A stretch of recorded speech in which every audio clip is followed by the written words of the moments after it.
in lock, stock, and 2 smoking barrels. Nick dropping his glass through Rory's table wasn't planned, but was kept in the movie. In John Wick Chapter 3, during the filming of John and Zero's scene in the lounge, Mark Dacascos decided on the spot to sit very close to Keanu Reeves. Reeves stayed in character and reacted with an annoyed look before moving to another chair. The director liked this so much that he kept it in the final movie. In Movie Big, the silly string scene wasn't in the original script. Hanks, Moscow, and Jared Rushton were left in a room with a bunch of toys to play with. There was some silly string, and the 3 of them pretended to shoot it from their noses, like in the film. In A League of Their Own, during his scene on the farm, Jon Lovitz kept getting interrupted by the cows mooing, prompting him to ad-lib, "Will you shut up?" In Family Plot, the final shot shows Barbara Harris winking.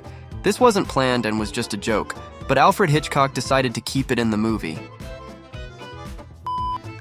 In Fargo, the snowplow that drives past the motel at the end wasn't in the script. Signs warned drivers not to pass due to filming, but a state employee ignored them. In Fear and Loathing in Las Vegas, Benicio del Toro improvised the scene at the beginning, where he licks the spilled cocaine off the suitcase.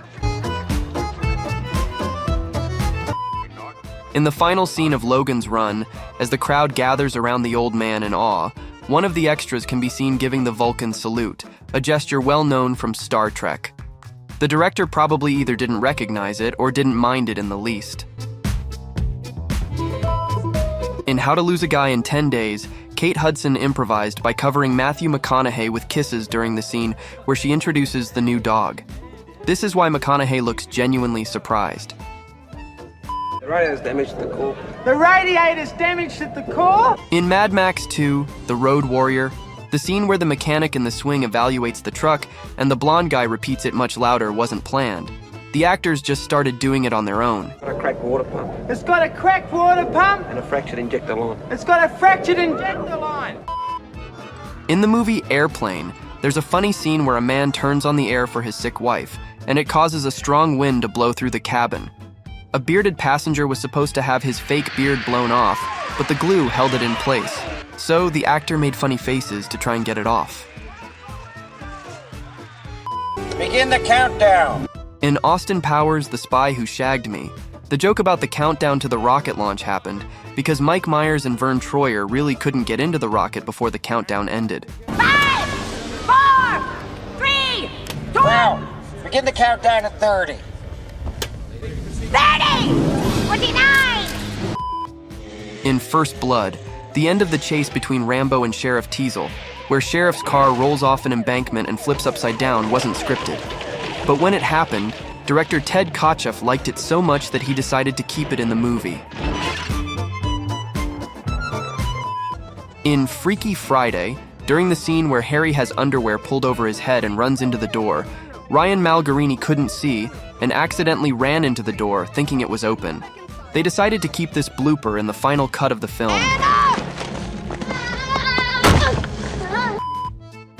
In From Here to Eternity, the iconic scene of the waves washing over the 2 lovers on the beach wasn't scripted. Director Fred Zinnemann came up with the idea on the spot while on set, and it became a memorable moment in the film. In An American Werewolf in London, Griffin Dunne and David Naughton made up the part where they say goodbye to the sheep at the beginning. I'm gonna miss you. Bye, girls.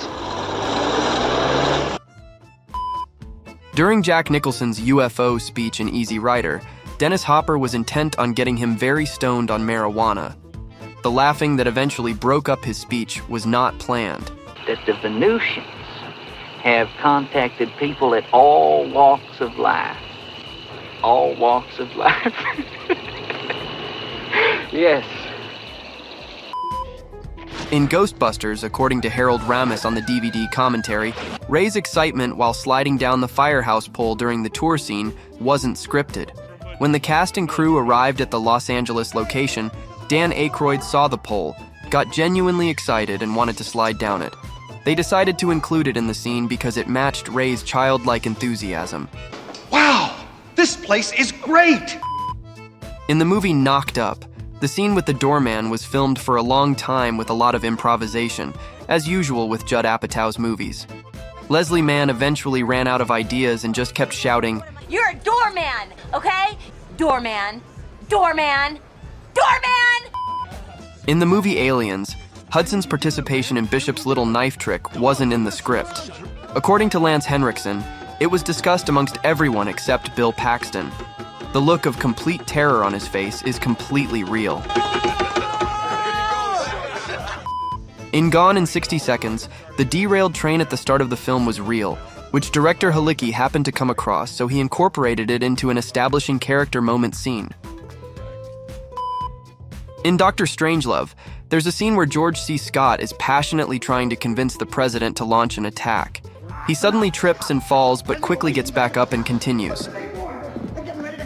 It fit perfectly with the movie's humor, so Kubrick decided to keep it in. In Ferris Bueller's Day Off, Matthew Broderick throwing Mia Sara into the pool after pushing Cameron in was unscripted. Her surprised screams were real, and the playful moment convinced director Hughes to keep the shot in the final cut of the film. In The Final Destination, Janet breaking the window while trying to escape the car wash was something that Haley Webb did by accident when she was pounding on it. In Ghostbusters, at the end of the rock concert scene, Holtzman grabs a guitar and smashes it on the stage in excitement. This was improvised by Kate McKinnon on set. Director Paul Feig had to quickly stop her from smashing the real guitar, but he liked the idea so much that they used a fake prop guitar for more takes. Sorry, can't buy you another one. Chitty bang bang, chitty chitty bang bang loves us too. Ace singing the Chitty Chitty Bang Bang theme song in the sequel was due to Jim Carrey forgetting his lines in that scene and just busting into that song. The director thought it was much funnier and used that take. Chitty bang bang, chitty chitty bang bang, chitty bang bang, yeah! In Just Married, Ashton Kutcher and Brittany Murphy improvised the playful way Tom and Sarah trot up the steps when they arrive at the French hotel. In Attack of the Killer Tomatoes, the helicopter crash looks so real because it actually happened. Fortunately, no one was seriously hurt, and they decided to include the crash in the movie. The helicopter was expensive, costing more than half of the film's budget. In How the Grinch Stole Christmas, the script had the tablecloth yank failing. Jim Carrey actually pulled it off, so he improvised by knocking all the stuff off the table. In Alice Doesn't Live Here Anymore, the shot of Alice and Tommy walking with a big Monterey sign ahead of them wasn't planned. Cinematographer Kent Wakeford noticed the sign and told Martin Scorsese about it. Scorsese got excited and told Wakeford to keep the sign in the shot.